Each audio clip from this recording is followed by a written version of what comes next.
Assalamualaikum warahmatullahi wabarakatuh. Salam guru penggerak.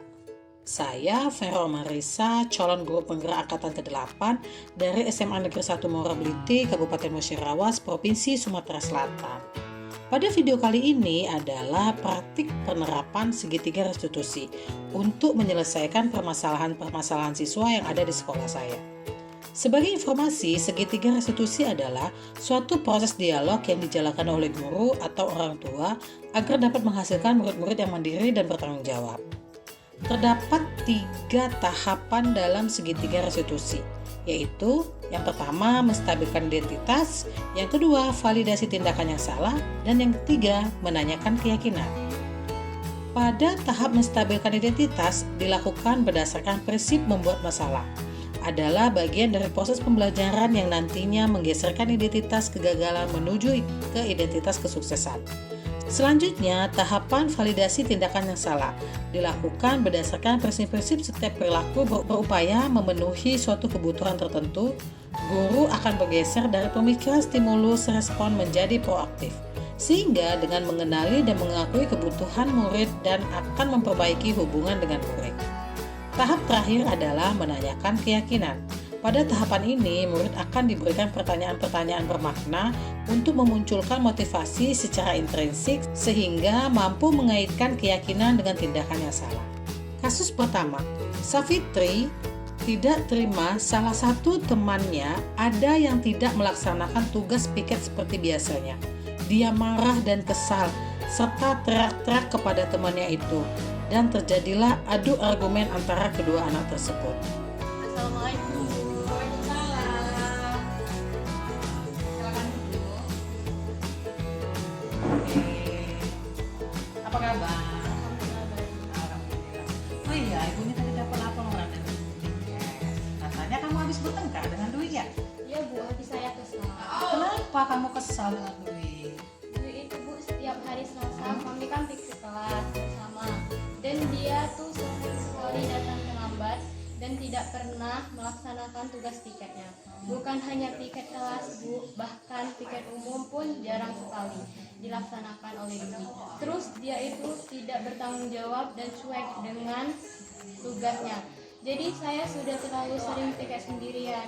Enak saja Bu, dia datang ke kelas sudah rapi dan bersih. Kadang kala saya juga kerja sendirian sehingga belum selesai saya kerjakan, jadi saya ikutan kena marah sama guru piket Bu. Oh begitu ceritanya. Wajarlah kalau kamu marah-marah karena kamu satu kelompok piket dengan Dwi. Jadi jika ibu jadi kamu pun lupa, dia akan berbuat sama seperti yang kamu lakukan. Lalu apa yang akan kamu lakukan sekarang terhadap Dwi? Saya marah-marah Bu, saya teriakin dan tanpa saya sadari kalau saya sudah mendorong kursi Dwi sehingga dia terjatuh ke lantai. Oh begitu. Pasti kamu ada alasan kan? Kenapa kamu harus berbuat seperti itu? Ya dong Bu, masa saya diam saja? Olehnya ini bukan 1 atau 2 kali tapi sudah berkali-kali Dwi tidak melaksanakan tiketnya. Saya juga sudah sangat sering mengingat Dwi untuk datang pagi-pagi karena kita piket. Tapi dia hanya diam saja, tidak mau berubah dan tidak mau berusaha untuk datang pagi. Oh wajarlah kalau kamu merasa kesal, kamu tidak rela bekerja sendirian, membersihkan kelas agar kelas kita terlihat rapi, terus teman-teman juga nyaman belajar di kelas. Sedangkan temanmu Dwi hanya duduk manis, menikmati suasana kelas dengan yang nyaman. Ibu hargai tindakanmu itu sudah apa yang sudah kamu lakukan. Dan kamu untungnya tidak berbuat lebih buruk ya, misalnya memukul Dwi seperti itu. Nah sekarang kita akan pikirkan secara bersama-sama tindakan apa yang akan kita lakukan. Apakah tindakan marah-marahmu, teriak-teriakmu, terus yang mendorong kursinya Dwi sehingga Dwi jatuh ke lantai, apakah itu sesuai dengan keyakinan kelas yang telah kita sepakati sebelumnya? Tidak. Oke, kalau begitu menurut kamu keyakinan kelas apa yang telah kamu lakukan? Tidak menghormati teman. Oke, betul sekali. Nah sekarang ibu mau nanya lagi, menurut kamu penting tidak sikap saling menghormati sesama teman? Penting. Penting. menurut kamu itu penting. Jadi keyakinan kelas apa yang akan kamu lakukan pada saat kamu sedang marah-marah? Saya harus lebih sabar. Oke, jadi kita harus bersikap lebih sabar ya. Baiklah, kalau begitu apakah kamu bersedia memperbaiki masalah-masalah ini? Ya Bu, saya mau. Saya akan lebih bersabar lagi menahan amarah saya. Kalau nanti Dwi masih melakukan hal yang sama seperti datang tidak tepat waktu, mengabaikan tugas piketnya, maka saya akan melaporkan dia ke guru piket dan kepada ibu sebagai wali kelas saya. Oke, itu tindakan tepat sekali ya nak ya.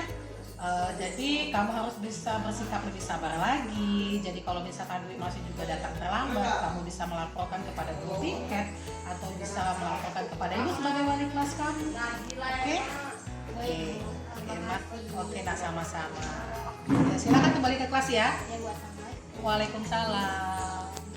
Assalamualaikum warahmatullahi wabarakatuh. Nama saya Sapitri dari kelas 11 IPA 1. Saya senang sekali hari ini sudah diajak diskusi sama Bu Pera untuk menyelesaikan masalah dan mengendalikan emosi amarah saya atas perbuatan terhadap salah satu teman saya di kelas.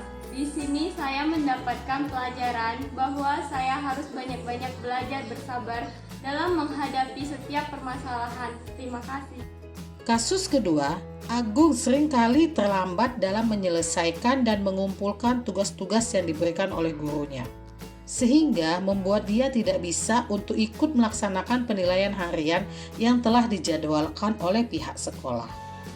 Salam Bu. Begini Agung, ibu ini mendapatkan laporan dari guru sejarah.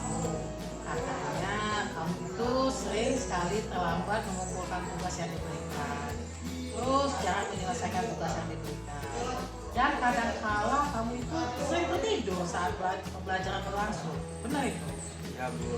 Oke, sekarang apakah kamu ingat ada beberapa saja materi yang belum kamu selesaikan? Ada beberapa 4 tugas yang belum diselesaikan. Oke, apa aja? Membuat rumus, Ah, membuat clipping membuat clipping. tentang sejarah daerah. Terus apa lagi? Dan ada 2 latihan soal Bu. Oh iya, nah, kalau begitu kamu tahu bahwa kalau tidak mengumpulkan tugas tepat waktu itu merupakan suatu kesalahan. Ya Bu, tahu. Ibu yakin kamu membuat begitu pasti karena tidak sengaja kan? Benar Bu. Oke. Dan sangat manusiawi sekali bahwa setiap manusia itu pasti pernah melakukan suatu kesalahan. Yang terpenting sekarang kamu telah menyadari kesalahan-kesalahan apa yang telah kamu perbuat tersebut dan kamu mau memperbaikinya dan mau mengakuinya, ya. Oke, baik Aku. Sekarang kamu pasti punya alasan tersendiri kan kenapa kamu tidak mengerjakan tugas dan tidak mengumpulkan tugas tepat waktu, apalagi sampai tidur di kelas. Apa alasannya? Karena saya sering bergadang. Saya sering main game di HP sehingga saya lupa waktu dan lupa kalau ada tugas yang diberikan oleh guru belum saya selesaikan. Itulah Bu, kadang saya ngantuk saat pelajaran berlangsung sehingga buat saya tertidur. Oh, itu alasannya. Jadi kamu masih ingat tidak kesepakatan kelas yang telah kita sepakati? Kalau tidak mengumpulkan tugas tepat pada waktunya itu sesuai dengan keyakinan kelas kita tidak? Tidak. Tidak. Oke, sekarang menurut kamu keyakinan kelas apa yang telah kamu langgar? Disiplin dan tanggung jawab. Nah, menurut kamu disiplin dan tanggung jawab itu penting tidak? Penting Bu, karena apabila saya mengerjakan tugas saya dan mengumpulkan tugas tepat waktu, apalagi tidak tidur di kelas, saya bisa menghargai waktu dan dapat mendisiplinkan diri dalam belajar. Jadi pekerjaan kamu menjadi tidak numpuk ya. Oke, jadi pekerjaan kamu, tugas-tugas kamu cepat selesai dan itu juga bisa dikumpulkan tepat waktu serta dapat melatih kepedulian kamu terhadap tugas-tugas yang diberikan. Nah, Ya Bu, saya menyesali perbuatan saya yang tidak mengerjakan tugas dan mengumpulkan tepat waktu. Saya mohon maafnya Bu. oke, baik Agung, sikap kamu baik sekali ya nak. Kamu sudah menyadari kesalahan-kesalahan apa yang telah kamu lakukan dan kamu mau meminta maaf. Sekarang menurut kamu apa yang harus kamu lakukan agar tidak mengulangi perbuatan kesalahan yang sama? Saya akan menemui guru saya, Bu. Ya. Saya akan meminta maaf dan saya akan memulai mengerjakan ketinggalan tugas Ya. yang belum saya kerjakan, dan saya berjanji tidak akan mengulangi lagi kesalahan yang sama. Terus saya akan mengurangi bermain HP dan tidak begadang agar tidak ngantuk saat belajar di kelas keesokan harinya, Bu. Oke, baiklah. Sekarang kamu sudah menemukan ya solusi dari terhadap permasalahan-permasalahan yang kamu hadapi. Bahwa kamu telah berjanji akan menemui guru sejarahmu untuk menemui minta maaf ya. Ya, tidak akan lagi begadang pemain game. Jadi kalau misalkan kamu memang mau main game, itu kamu selesaikan dulu tugasmu, baru kamu boleh main game. Tetapi untuk permasalahan yang kamu hadapi ini, ibu akan bekerja sama dengan orang tuamu untuk memantau setiap kegiatan kamu yang ada di rumah, sehingga kamu mau mengerjakan tugasmu dan mengumpulkan tugasmu tepat pada waktunya. Oke? Oke, silakan kembali ke kelas. Terima kasih, Bu. Ya, sama-sama nak.